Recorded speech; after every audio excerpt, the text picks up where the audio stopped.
Bien, la esquizofrenia es un trastorno mental que en algunos casos puede ser un trastorno mental severo, pero no siempre, y que afecta aproximadamente al 1% de la población.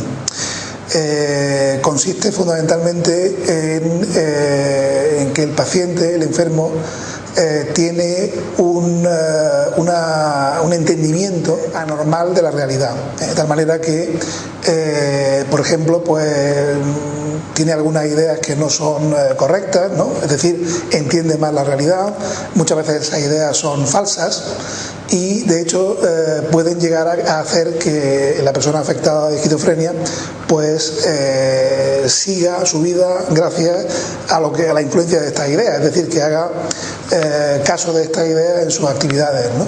A eso se le llaman delirios, ese tipo de ideas raras o falsas, ¿no? La persona percibe estímulos que no están ahí.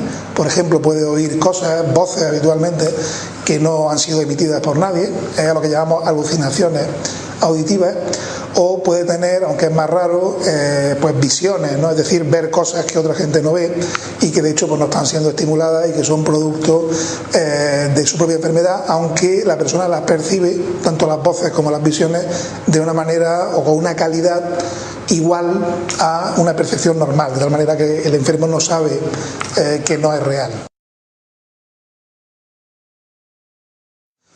Bueno, el diagnóstico de la esquizofrenia, la verdad es que aunque existen una serie de instrumentos, ¿no? Por ejemplo, pues se pueden hacer TACs o resonancias magnéticas, etcétera. Ninguna de estas pruebas, ni por ejemplo tampoco pruebas de tipo analítico, son diagnósticas. O sea que realmente, aunque a nivel de investigación utilizamos la neuroimagen o la analítica, no hay ninguna prueba que te diga el diagnóstico certero de esquizofrenia, que solamente lo puede hacer habitualmente pues, un psiquiatra o un psicólogo clínico, es decir, un experto en detectar los síntomas de la enfermedad mediante una entrevista clínica con el paciente. La esquizofrenia puede aparecer en cualquier momento de la vida, realmente no hay, hay casos de todas las edades en cuanto a su inicio. Si bien es mucho más frecuente que aparezca al inicio de la edad adulta o al final de la adolescencia, ¿no? Esto es mucho más cierto, lo del final de la adolescencia, para varones, donde de media aparece 5 años antes que en mujeres, que de media aparece 5 años después, ¿no? Pero en general es una enfermedad que suele, aunque digo, puede ocurrir en cualquier momento, suele aparecer al inicio de la edad adulta, entre los, digamos, 16 y 28 años, ¿no? Bueno, la esquizofrenia en realidad puede afectar a cualquier perfil de persona, si bien hay una serie de factores de riesgo que hacen que una persona en concreto tenga más riesgo que otras, ¿no? Por ejemplo, hay bastante evidencia de una heredabilidad del trastorno, es decir, de un componente hereditario del trastorno, de tal manera que lo que a día de hoy se cree es que se hereda una predisposición a tenerlo. Todas las personas tendríamos un porcentaje o un número de boletos de la lotería para tener la enfermedad, y hay gente que tiene más boletos, aunque a cualquiera le puede tocar con que tenga solamente uno, ¿no? Y aunque tenga muchos, pues puede no tocarle al que tiene muchos, ¿no? Es decir, hay una predisposición genética a padecer la enfermedad, sobre la cual se cree actúan varios factores de riesgo ambientales, ¿no? Por ejemplo, pues tener un ambiente en la infancia que sea hostil, ¿no? Tanto desde el punto de vista familiar como haber tenido traumas infantiles, etcétera, o algo que es mucho más importante en la adolescencia de las personas y sobre lo cual sí podemos actuar, que es el consumo de drogas, particularmente de cannabis, ¿no? de hachís, ¿no? La persona que tiene una predisposición a tener la enfermedad y que además consume cannabis o consume hachís, pues va a multiplicar sus posibilidades al menos por 2 o 3 veces de padecer la enfermedad, y es el caso de muchos pacientes que vemos en la clínica.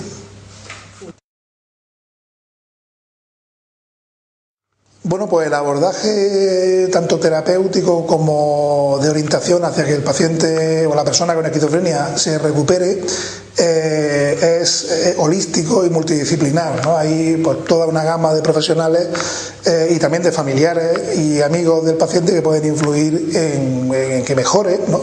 Aparte de que el propio enfermo pues tiene su propia capacidad de mejora y también es capaz de interaccionar con el ambiente adecuadamente, ¿no?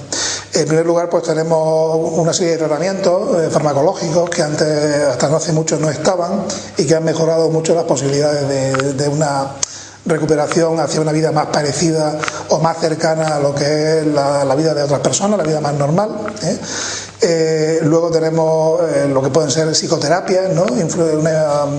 Hay una cierta evidencia de que la psicoterapia, sobre todo de tipo cognitivo-conductual, puede mejorar o puede ayudar al paciente a controlar los síntomas y por tanto a minimizar el impacto de la enfermedad. Hay también, por otra parte, pues mucho énfasis, y en Andalucía pues tenemos una cierta ventaja sobre otros sitios en este terreno, en el campo social. Es muy importante que la persona retome su sitio en la sociedad, en la comunidad, y que esté pues insertado sociolaboralmente. En definitiva, se trata de que la persona pues sea capaz de recuperar su capacidad de actuar de manera normal en la vida, de hacer una vida pues laboralmente, socialmente, personalmente, familiarmente, incluso lo más normal posible, ¿no?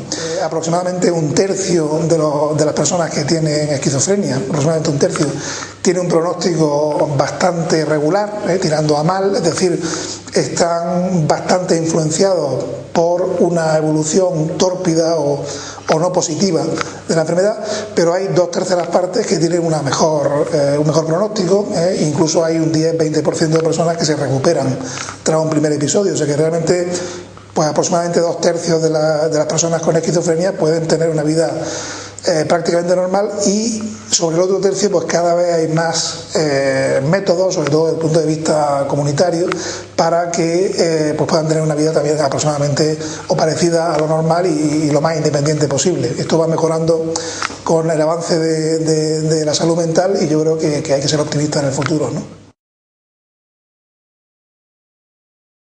La enfermedad mental, el trastorno mental, ha sido objeto de muchos mitos, ¿no? Y ciertamente la esquizofrenia es la enfermedad mental por antonomasia, y por tanto pues tiene realmente mucha mitología y un componente importante de estigma en la sociedad que estamos actualmente, lo cual perjudica a la recuperación del enfermo, ¿no? Uno de los mitos es creer que porque el esquizofrénico o la esquizofrénica tienen alguna idea extraña sobre la realidad, no son capaces de entender la realidad, ¿no? Esto no es cierto. La mayoría de los esquizofrénicos pues no tienen dificultades intelectuales, la inmensa mayoría, o sea que hay gente pues muy inteligente y algunos rayando la genialidad, y son gente con la que se puede tratar normalmente, aunque pueden tener unos núcleos de ideas que no sean compartidas pues sean un poco excéntricas, ¿no? Pero eso no impide realmente el que puedan desarrollar una vida normal o una comunicación normal, ¿no?